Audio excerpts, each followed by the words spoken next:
Iyo ikinyabiziga gishaje kitagikora cyangwa cyoherejwe mu mahanga burundu, icyapa kiranga ikinyabiziga plaque ivaho, hanyuma iki cyapa kiranga ikinyabiziga cyoherezwa mu biro by'imisoro.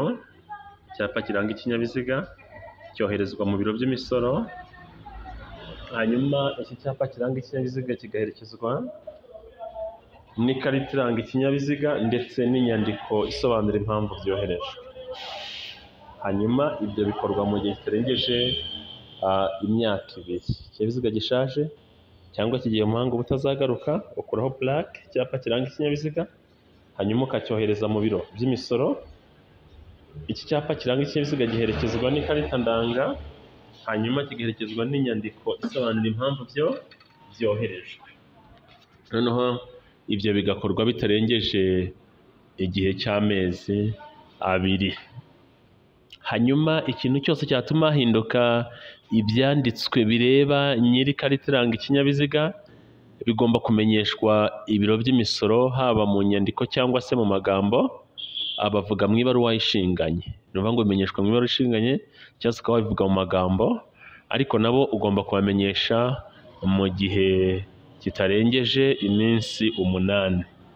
Niba gishaje, gipfuye burundu, kitagikora, urabimenyesha ibiro by'imisoro ariko utarengeje amezi 2. Hanyuma ikintu cyose cyatuma hahinduka ibyanditse bireba nyiri ikarita iranga ikinyabiziga byo bimenyeshwa imisoro ariko mu gihe kitarengeje iminsi 8. Ikintu cyose cyatuma hahinduka ibyanditse bireba nyiri ikarita iranga ikinyabiziga bigomba kuba bimenyeshwa imisoro mu gihe kitarengeje iminsi 8. Hanyuma ibijyanye n'iyandikwa ry'ikinyabiziga, iyo ikinyabiziga ari gishya, ibijyanye n'iyandikwa ry'ikinyabiziga, iyo ikinyabiziga ari gishya, hari icyemezo cyemeza ko ikinyabiziga cyatanzwe ari gishya.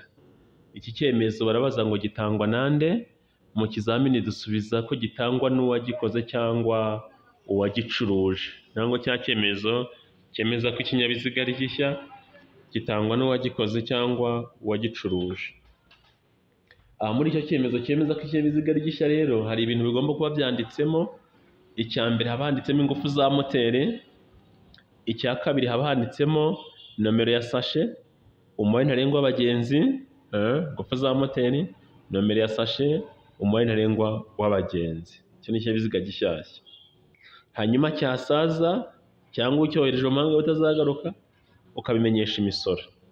Umenyesha imisoro haba mu magambo cyangwa se mu ibaruwa ishinganye, sibyo? Kandi ukabimenyesha utarengeje igihe kingana iki.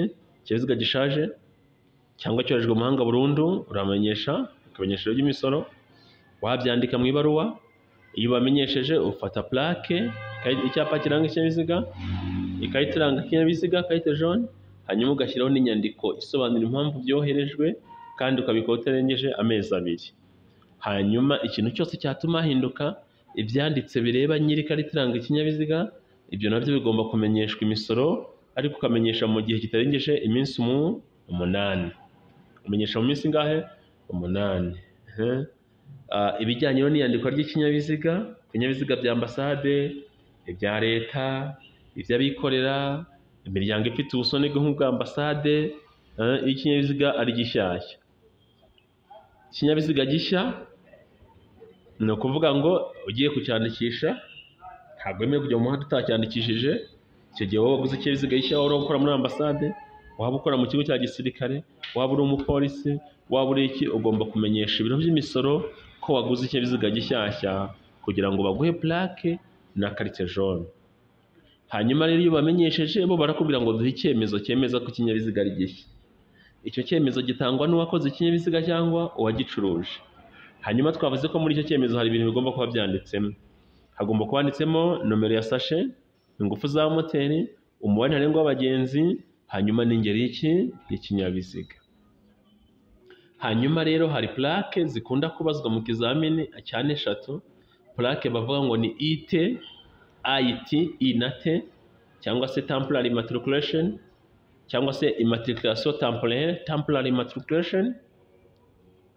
Iyo plaque ikunda kubazwa cyane mu kizami. Hakaza noneho ikindi kibazwa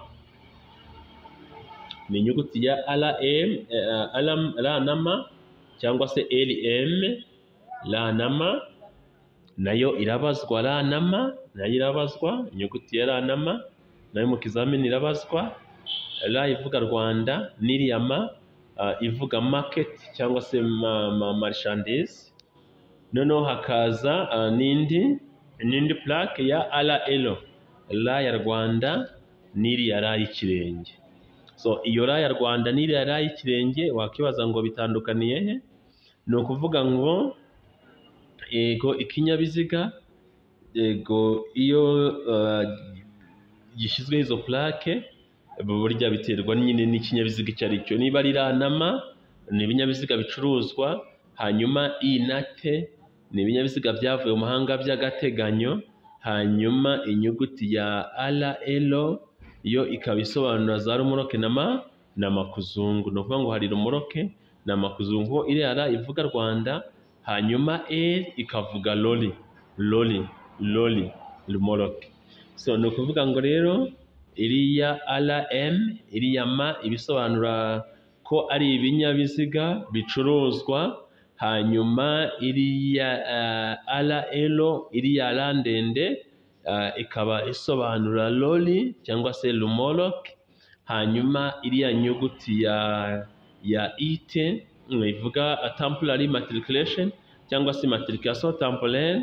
Ni ukuvuga ngo ni ibinyabiziga biba byaravanywe mu mahanga ariko by'agateganyo. IT ni ibyavuye mu mahanga by'agateganyo, hanyuma RL ni za rumoroke na makuzungu, hanyuma I na T bikavuga ibinyabiziga byavuye mu mahanga ariko by'agateganyo. IT R na M ivuga ibinyabiziga bicuruzwa, IT ibinyabiziga byavuye mu mahanga by'agateganyo, RL ikasobanura rumoroke na makuzungu, rumoroke na makuzungu. Noneho nuhitamo icyapa plaque, icyapa kiranga ikinyabiziga ko cyandikwa mu izina ryawe bwite cyangwa mu izina rya sosiyete, ni ukuvuga ngo amabara n'inyuguti bibyanditse bigomba kuba ari umutuku. Dufate urugero, mwarimu Lucky aguze imodoka ariko kugira ngo bandike RAE wenda 589J, iyo plaque iyo mibare n'izo nyuguti bakazihinduza izina Lucky. Ubwo bivuze ngo iryo zina Lucky rirandikishwa ikaramu y'umutuku, ngo riba ryanditse mu ibara ry'umutuku, ni umutuku baryandikamo. Ngo ni igihe icyapa kiranga ikinyabiziga wahisemo ko cyandikwa mu izina bwite cyangwa mu izina rya sosiyete. Ni ukuvuga ngo amabara inyuguti bibyanditse bigomba kuba ari umutuku, sibyo? Hanyuma iyo iriya IT yo iri kuri plaque bo bayandikisha umukara, hanyuma iriya R na M nayo iba ari umukara kuri plaque, hanyuma iriya RL nayo ni umukara. Ni ukuvuga ngo izo plaque eshatu tubonye, IT byavuye mu mahanga by'agateganyo, R na M ivuga ko ibinyabiziga bicuruzwa, na RL iriya RL isobanura ko ari za rumoroke na makuzungu, byose biba byanditse mu mukara. Hanyuma hakaza plaque yitwa GL ni mu mpine, mu magambo arambuye bivuga Government of Rwanda Government. So ubwo bivuze ngo ni ibinyabiziga bya leta, biriya ni ibinyabiziga bya leta.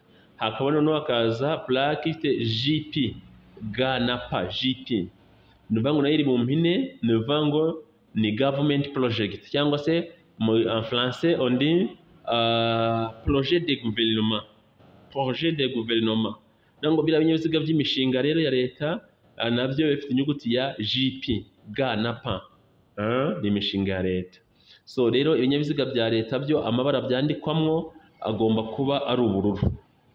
Hanyuma twabonye ko iyo uhisemo ko icyapa kiranga ikinyabiziga cyandikwa mu izina bwite cyangwa mu izina rya sosiyete, amabara n'inyuguti bibyanditse biba ari umutuku. So ndabinginze rero gukora subscribe ntabwo ari ikintu kigoye, wamfasha ugakora kuri subscribe. Hanyuma waba ukeneye kwiga cyangwa se ufite umukiriya cyangwa se wifuza kwiga mu gihe gitoya, ushobora guhamagara mwarimu Lucky kuri 0722916695, hanyuma tukagufasha kandi ukiga mu gihe gito cyane. Ntabwo bizagufata igihe kinini, ntibizagusaba amasaha menshi, ahubwo ni igihe gito cyane. isaha imwe bihagije ku munsi, hanyuma ugakora ugatsinda. So murakoze cyane.